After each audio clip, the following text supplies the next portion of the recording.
Bonsoir. Bonsoir.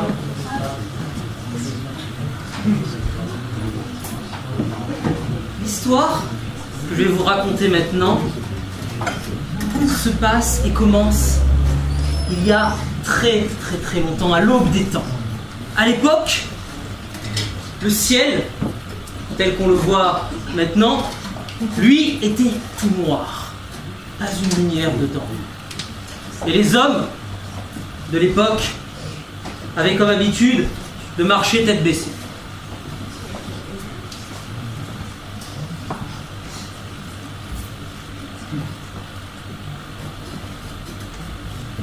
La vie suivait son cours comme ça,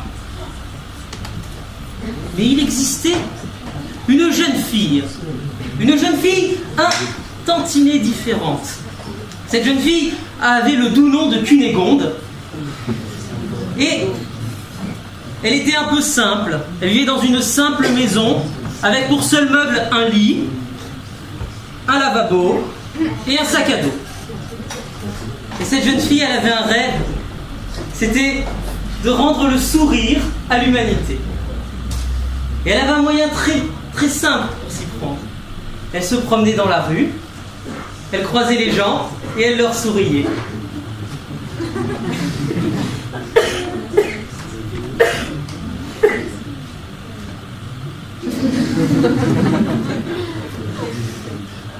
Elle attendait une réaction de ce type.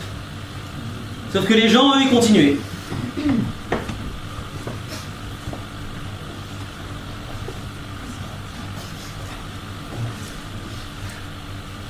Et elle ne se décourageait pas, elle continuait à leur sourire.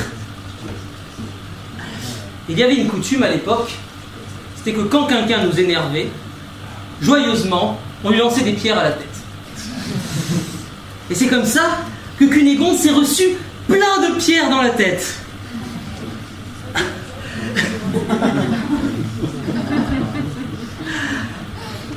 Et elle, ces pierres qu'elle recevait comme ça en échange de ses sourires, elle les prenait comme autant de cadeaux qu'on lui offrait. Alors, elle les ramassait comme ça, elle les serrait contre son cœur, et elle souriait encore plus. Bien entendu, comme elle souriait encore plus, elle recevait encore plus de pierres. Et comme elle avait son petit sac à dos, elle mettait ses pierres dans son petit sac à dos comme ça, et elle rentrait chez elle pour remplir sa maison. Au bout d'un moment, tellement qu'elle souriait, la maison de Cunégonde fut remplie, à ras-bord. Il n'y avait plus un seul espace pour mettre une pierre. Alors elle s'est dit que c'était le moment. Elle a pris toutes les pierres de la maison et elle les a mises dans son sac à dos. Elle ne savait pas qu'un sac à dos petit ne pouvait pas contenir autant de pierres qu'une maison. Et comme elle ne savait pas, elle a réussi. Et elle a mis son sac à dos avec toutes les pierres sur le dos, et elle a mis le chemin sous ses pieds, et elle est partie.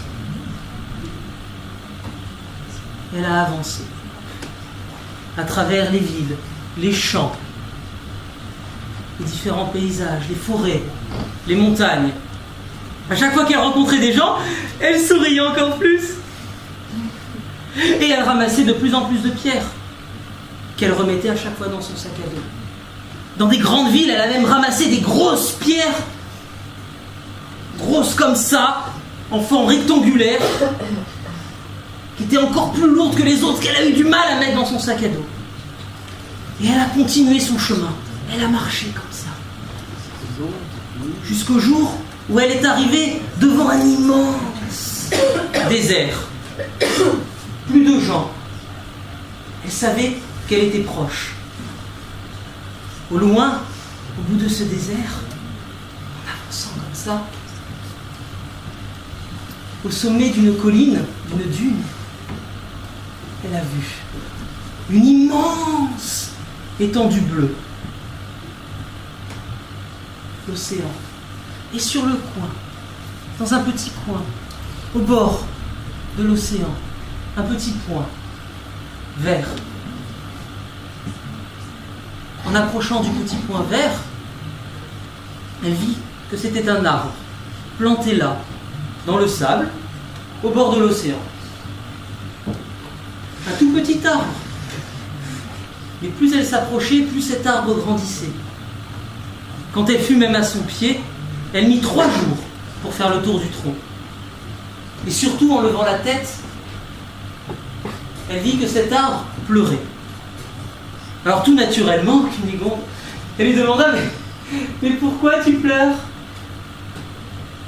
Elle ne savait pas que, normalement, un arbre, ça ne parle pas. Comme elle ne savait pas, l'arbre lui a répondu. Moi, je pleure parce que je n'ai qu'une envie, c'est raconter des blagues aux gens pour les faire rire. Mais il n'y a personne.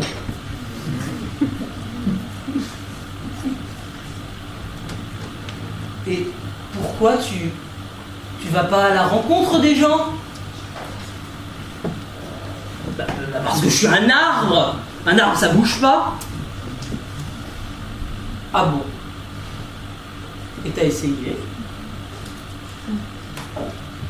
Et en effet, l'arbre réalisa qu'il n'avait jamais de toute son existence essayé de bouger, essayé de se déplacer. Et d'un seul coup, le sable se mit à trembler. Le sol se mit à vrombir. Et petit à petit, des dunes se formèrent, immenses, et Cunégonde fut projetée en arrière. Et devant elle, 1, 2, 3, 4, 5 des dizaines de racines se levèrent. Et l'arbre se mit à bouger. Et Cunégonde, le plus naturellement du monde, lui dit « Maintenant, suis-moi ». Et elle a mis l'océan sous ses pieds, et elle est repartie. Bien entendu, Cunégonde ne savait pas qu'on ne peut pas marcher sur l'eau. Mais comme elle ne le savait pas, elle a réussi. Et elle s'est avancée comme ça, jusqu'à un point précis, avec l'arbre derrière elle. Le milieu de l'océan. Au milieu de l'océan, elle a trouvé un feu. Un feu de bois, là, qui brûlait au milieu de l'océan. Elle l'a regardé, et elle a vu que ce feu crépitait de tristesse. Et elle lui a demandé, très naturellement, « Pourquoi tu es triste ?» Et là, le feu lui a répondu que depuis des années, lui, ce qu'il cherchait, c'était serrer les gens dans leurs bras, dans ses bras, dans ses flammes, les embrasser pour leur donner la joie de vivre. Sauf que plus il avait embrassé de gens, plus il avait créé de cendres. Et que pour le coup, ne voulant pas semer la destruction sur la terre, il avait décidé de s'exiler dans un endroit où il ne brûlerait rien, au milieu de l'océan.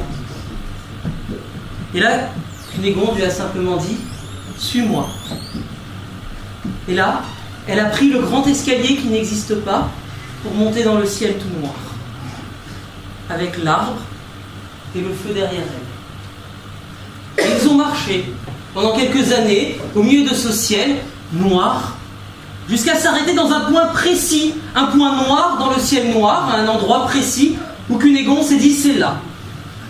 C'est là qu'on commence ». Alors, très lentement,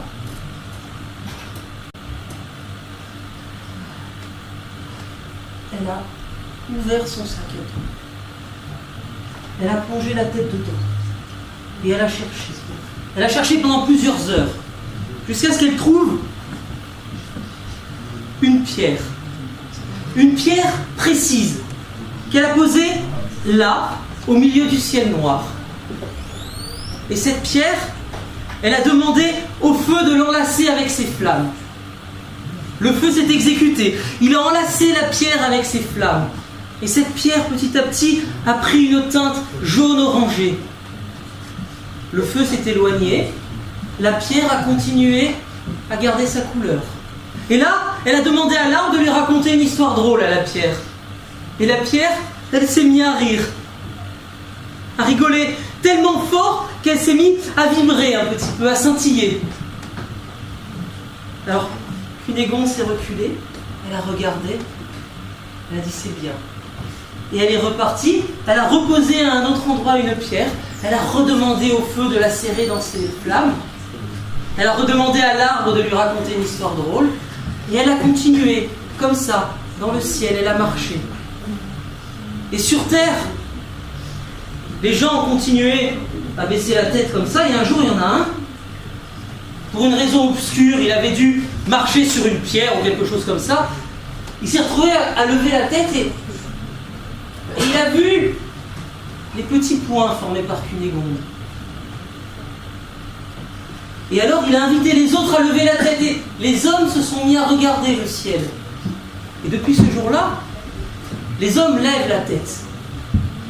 Ils ont appelé ces petits points les étoiles. Et Cunégonde, elle continue aujourd'hui de marcher dans le ciel et d'en poser les uns après les autres. Merci.